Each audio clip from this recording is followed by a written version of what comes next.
Qui dit logement dit également facture d'électricité ou autre facture. Dans cette vidéo, je vous révèle combien apprêter pour votre facture d'électricité.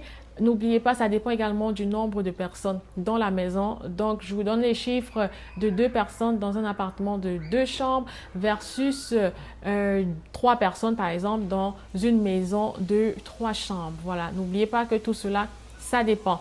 On va commencer avec le Québec. Je donnerai juste Québec et Ontario parce que ce sont les marchés que je maîtrise. Voilà. N'oubliez pas, si vous voulez me soutenir ma chaîne YouTube, vous pouvez commander une pièce de ce t-shirt. Toutes les tailles sont disponibles à 15 $, plus les taxes, plus la livraison.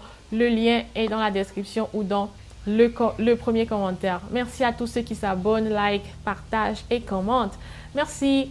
Donc, en ce qui concerne les frais d'électricité, été versus hiver. Donc, sachez déjà qu'en hiver, les frais d'électricité doublent, ce qui est très normal, mais ça reste toujours abordable pour la personne qui a un salaire moyen, je dirais.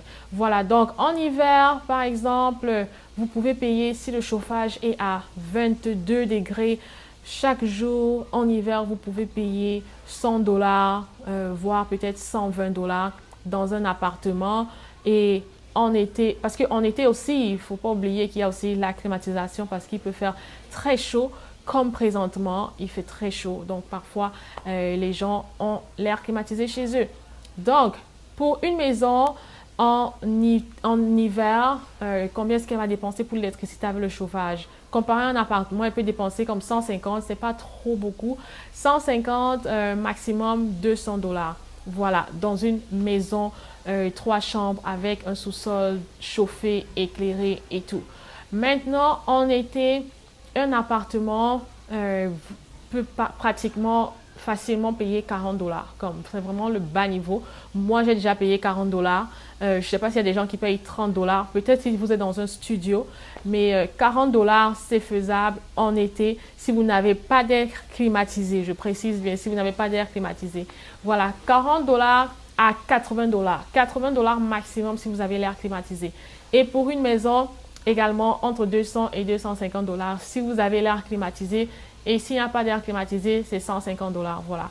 Mais c'est très rare que les grandes maisons n'ont pas d'air climatisé. Si vous prenez une grande maison, ça veut dire que vous avez les possibilités ou vous devez avoir les possibilités de payer l'air climatisé. Voilà.